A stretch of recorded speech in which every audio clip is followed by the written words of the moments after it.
In Setswana, which is one of the indigenous languages in South Africa and my mother tongue, we say, "Tlhako ya morago e gata mo tlhako ya pele e gatileng teng." That, loosely translated, the hind foot steps where the front foot landed. For me, this saying is so important about leadership, and I want to focus on 3 aspects of leadership.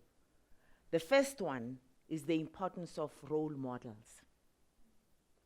The second one is the importance of direction. And I know that these 2 features of leadership we speak about a lot. There's one feature, though, that I discovered through my personal journey of leadership, and is that it is okay to be unique as a leader, and it is okay not to be perfect. 1994 was a crazy turning point in my life. My mother died in a car accident. And everybody who spoke about her was consistent about the impact that she had in their lives, and also that they would continue to benefit from that impact moving forward. What I saw was the power of that influence beyond her life. She was a leader, and that got me thinking. In that moment, I realized that I want to be a leader. So the quest for my leadership started. It was born from that realization. So I started a training company with the intention of using it as a leadership vehicle. We did well. We made some money. We were able to pay bills, and we employed 10 people. But over time, I became restless because I realized that I was dishing out information. I was not influencing people. And I knew that that didn't work for me. I needed to be doing more. During the same period, I was able to visit my great-grandfather's tombstone, my great-grandfather's graveside. And on his headstone is written, "Here rests Job Moerane Meiman. He worked hard for God and men." When I read those words, I knew that those are the same words I want on my headstone. I immediately knew that my leadership agenda was confirmed. So now I'm sitting with clarity that I want to be a leader, and clarity that my leadership agenda is to work hard for God and men. When the student is ready, the teacher shows up. So end of 2005, an email landed in my inbox. I don't know who sent it. It was an invitation to register for coach training. So I registered. End of 2006, I sat with a powerful tool, leadership coaching, that I would use to impact people in the leadership space. And my new dawn had landed because I wasn't now dishing out information. I had landed in an era where there was a chance for me to coach in leadership. So my new dawn was touched by an angel. I don't know how many of you remember the TV show Touched by an Angel. My new dawn was touched by an angel, one lady that I met only once. She was referred to me by a friend of mine. And in preparation for our meeting, she asked me to print my very thick company profile. In that profile, I had listed customer service, performance management, strategic planning, project management. I was a general dealer. So when we met, she asked me some crazy difficult questions. 3 of them were around, what am I most passionate about? And my answer was, I'm passionate about getting people to connect with their personal power and create and live from there.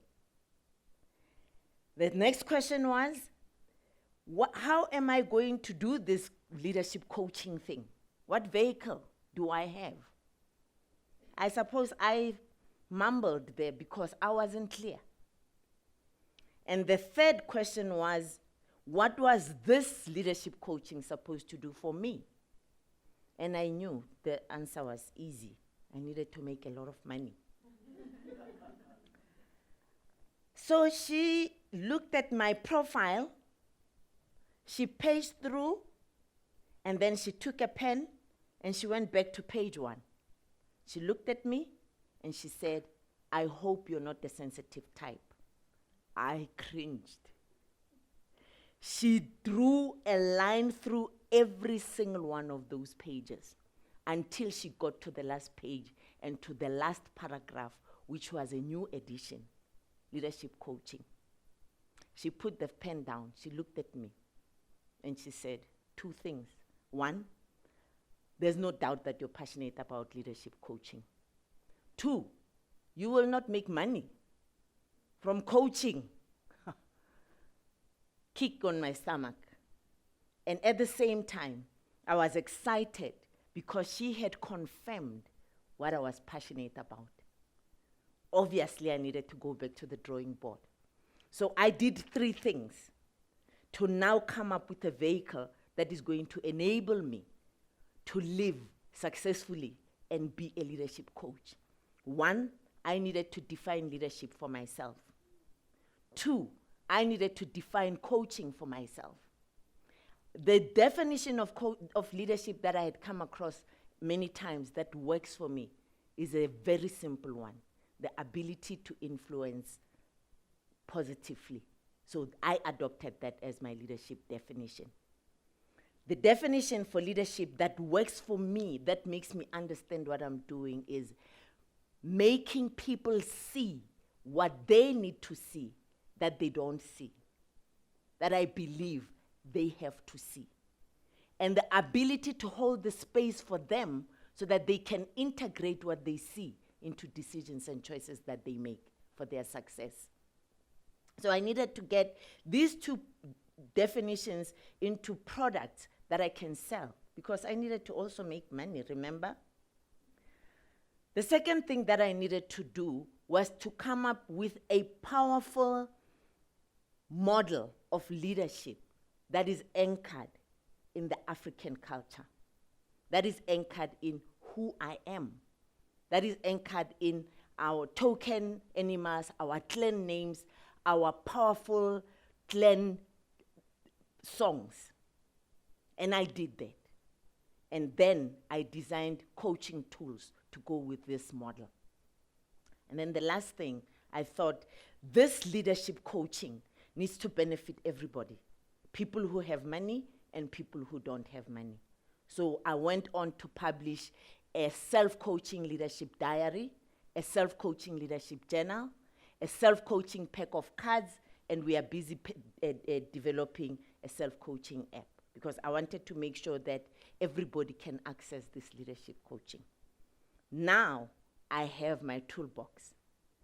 I have the benefit of role models who delivered to me clarity of product and clarity of passion and clarity of direction. I also have a powerful tool in leadership coaching, and I have a toolbox, definition of leadership, and I also have a leadership model, and I have leadership tools. My next question was, what is it that I need to be aware of so that I can use this toolbox to be the most amazing leader and coach? So I needed to look at the question, who do I have to be an amazing coach? And the question was easy. I needed to look in my immediate environment for clues. My brother, when he was describing us 4 sisters, said he wouldn't marry my younger sister. He wouldn't marry my twin sister. He wouldn't marry me because I'd every day wake up and say, we can do better. So that was confirmation that I've got this in me to inspire people.